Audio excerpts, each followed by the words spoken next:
الخير وبك نستعين اللهم صل على سيدنا ومولانا محمد وعلى آل سيدنا ومولانا محمد وبارك وسلم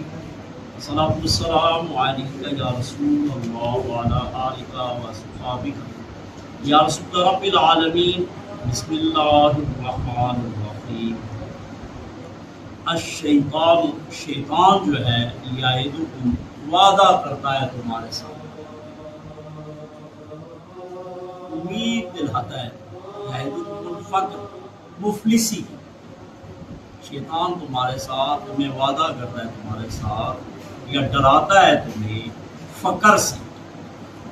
وَيَأْمُرُكُمْ اور تمہیں حکم دیتا ہے بالفحشاء بے-حیائی کا، اللہ اللہ تعالیٰ یعدکم تمہارے ساتھ وعدہ فرماتا ہے مغفرت بخشش منہ اپنی بارگاہ سے، وفضل اور فضل، واللہ اللہ تعالیٰ واسع وسعت والا علیم اور خوب جاننے والا ہے۔ اس آیت مبارکہ میں کیونکہ پیچھے دو تین بلکہ 5 آیات میں ہم نے صدقات کے حوالے سے پڑھا، اب اللہ رب العالمین ارشاد فرما رہا ہے کہ شیطان جو ہے نا وہ تمہارے ساتھ وعدہ کرتا ہے کہ تم جب خیرات کرتے ہو، صدقہ کرتے ہو، نیکی کا کام کرتے ہو تو وہ تمہارے دل میں یہ بات ڈالتا ہے بچے بھی ہیں، گھر بھی ہے، یہ ہے خود کیا کھاؤ گے، جب خیرات کر دو گے فقر عاجزی آ جائے گی، غریبی ہوگی، یقین کرو کہ 10-20 روپے بھی اللہ کے نام پہ دینا بڑا مشکل ہو جاتا ہے، کیونکہ شیطان دل پہ بیٹھا ہوتا ہے نا، آپ تھوڑے سے پیسے بھی دیں اللہ رب العالمین کی رضا کے لیے تو پریشانی ہو جاتی ہے، یہ شیطانی وہ اثر ہے۔ اور جو فحاشی کا کام ہوتا ہے، بے حیائی کے کام ہوتے ہیں، برائی کے ہوتے ہیں، وہاں کاپیوں کی کاپی اڑانا، اور وہ بھی آپ دیکھ لیں جب اس کی مثال دے گے مسجد میں چندہ دینا ہو، اس مسجد کی بات ہی میں چل رہا تھا، وہ گھر میں ایک آدمی ہی دیتا ہے اور وہ بھی بسا اوقات 2-3 دفعہ جانا پڑتا ہے، کوئی 50 روپیہ یا 100 روپیہ، اس سے زیادہ دیتے بھی نہیں ہیں، 3-4 دفعہ جانا پڑتا ہے مہینے میں ایک بار۔ اور جو یہ مہندیاں ہوتی ہیں یا اس میں پروگرام ہوتے ہیں اس میں وہ گانا ہوتا ہے، تو 4 بھائی ہیں تو چاروں نے کاپیاں پکڑی ہوئی ہیں، والد نے بھی پکڑی ہوئی ہے، بھائیوں نے بھی، صاحب یہ کوئی نہیں کہتا کہ چندے کا کہو تو باپ نے دے دیا ہے، ہمارے بھائی نے دے دیا ہے،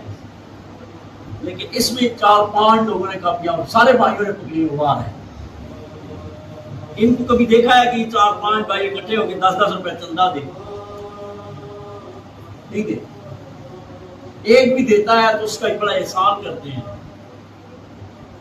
لیکن یہاں پہ کیوں یہ شیطان جو ہے نا فرمایا وَيَأْمُرُكُمْ بِالْفَحْشَاءِ، وہ تمہیں بے حیائی کا حکم دیتا ہے۔ بے حیائی کے کاموں میں آپ دیکھ لیں کہ لوگ کتنے بے دردی سے پیسہ اڑاتے ہیں، آپ نے گاؤں میں بعض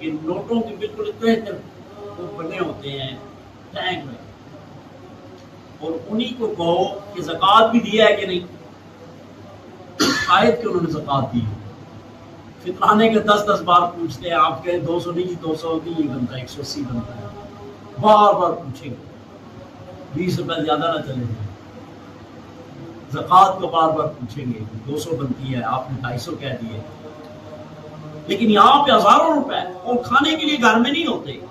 پریشان ہوتے ہیں، قرض لیتے ہیں، لیکن بس کیوں؟ یہ شیطانی اثر ہوتا ہے۔ کوئی بھی نہیں کہتا کہ ہماری شادی میں ہمارے فنکشن میں اس نے پیسے نہیں اڑائے، ایسے جھوٹیاں نہ ہوتی ہیں، کوئی گھر والا نہیں کہتا بعد میں کہ ہمارے فنکشن میں نہیں آیا، یہ آیا ہے تو اس نے اتنے پیسے نہیں اڑائے، لیکن شیطان ایسا کرواتا ہے اور ہزاروں روپے اڑا دیتے ہیں۔ وہ بچے جن کی اپنی انکم 1 روپیہ بھی نہیں ہوتی، والد سے لیتے ہیں، گھر سے لیتے ہیں جھوٹی انا کے لیے، اور انہی بچوں کو اگر آپ کہیں کہ 10-20 روپے چندہ دے دو تو وہ پہلے تو دیں گے نہیں، ان کی ہم تو کماتے نہیں ہیں، ہم تو یہ نہیں کرتے، ہم تو وہ نہیں کرتے، اس طرح کی پھر آپ کو دلیلیں دیں گے، لیکن وہاں پہ نہ کمانے کی بات ہے نہ کچھ ہے. اللہ جل جلالہ کا وعدہ اللہ فرماتا ہے میں وعدہ کرتا ہوں مغفرت کا اور فضل کا. آپ دیں تو صحیح, اللہ کی طرف سے مغفرت ہوگی اور فضل ہوگا. تھوڑے دیں گے اللہ تعالیٰ اور دے گا, ایک کے بدلے میں 10 دے گا, ایک کے بدلے میں 700 دے گا, 1400 دے گا. اور وہ جو دیے اس کا حساب دینا ہے. وہ گناہ ہے, گناہ کے کام میں اپنا رزق حلال جتنی مشکل سے کمایا ہے, محنت کی ہے, آپ نے شیطانی کاموں میں دی. صرف یہ تو ایک مثال ہے, اور بہت سارے کام ہو سکتے ہیں, لیکن یہ ایک میں نے موٹی سی مثال دی ہے کہ ہم فضول کاموں میں تو ہزاروں روپے رسم و رواج میں صدقہ خیرات کریں گے تو بڑا مسئلہ ہوتا ہے. لیکن فضول رسموں میں یہ عقیقہ ہے, یہ مطلب فلانی چیز ہے, یہ فلانی سالگرہ ہے, اور یہ ہے وہ ہے. عقیقہ کرنا سنت تو ہے, لیکن ہم سنت تو نہیں کرتے نا, سنت کام تو نہیں کرتے. رسم و رواج, سالگرہ پہ اتنی بڑی بڑی رسم و رواج, منگنیوں پہ, جو کہ اسلام میں اس کا کوئی تصور ہی نہیں ہے, لاکھوں روپے خرچ کر دیتے ہیں. دینی کام پہ ایک اور مثال میں سن لو, چلو آج یہ سبق بھی تھوڑا ہے. یہی ہمارے لوگ جو ہے نا, گاؤں کی بات نہیں کرتا, شہر میں بھی یہی حال, ہر جگہ یہ ہے کہ وہ جو آتی ہے نا گڈوی والی یا ناچنے والے یا جو فنکشن ہوتے ہیں, ہزاروں روپے اڑاتے ہیں. نکاح پڑھنا شادی میں اہم ترین کام. مولوی صاحب کو جو خاندان کے بڑے بڑے ہوتے ہیں نا بزرگ, وہ اکثر نکاح میں بیٹھے ہوتے ہیں. ہر فیملی کے بزرگ بیٹھتے ہیں نا, اب وہ مولوی سے نکاح پڑھاتے ہیں, اس طرح گھٹنے پہ ہاتھ رکھ کے نا, وہ بزرگ جو خاندان کو جی طرح ہے سفید کوٹ کی طرح کے ہاتھ رکھا. یہ بھی 1000 روپیہ دینا ہے, نکاح پڑھانا ہے. شادی میں یہ کیا ہے, روز روز تو شادیاں نہیں ہوتی نا. ادھر جو اڑا رہے ہو تو کوئی منع کر دے, جی سالوں بعد خوشی آئی ہے, ہزاروں اڑا رہے ہیں. اور شادی میں ایک ہی اہم چیز ہے نکاح پڑھانا, اور وہاں مولوی صاحب کو خاندان کو جو بزرگ ہوتا ہے نا, وہ اس کے گھٹنے پہ اس طرح غریب جی ایسی ہی ہوتا ہے.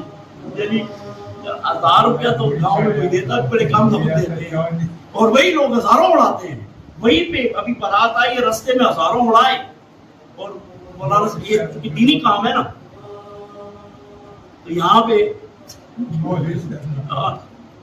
اللہ اور اللہ تعالیٰ تمہارے ساتھ کیا کرتا ہے, وعدہ کرتا ہے. ظاہر اس کو دیتے ہیں تو ہم اللہ کی خاطر دیتے ہیں, اللہ کے گھر میں بیٹھا ہوا ہے نا, اللہ کی وجہ سے دیتے ہیں. تو اللہ رب العالمین مغفرت کرتا ہے, فضل کرتا ہے, اور اللہ تعالیٰ بڑی وسعت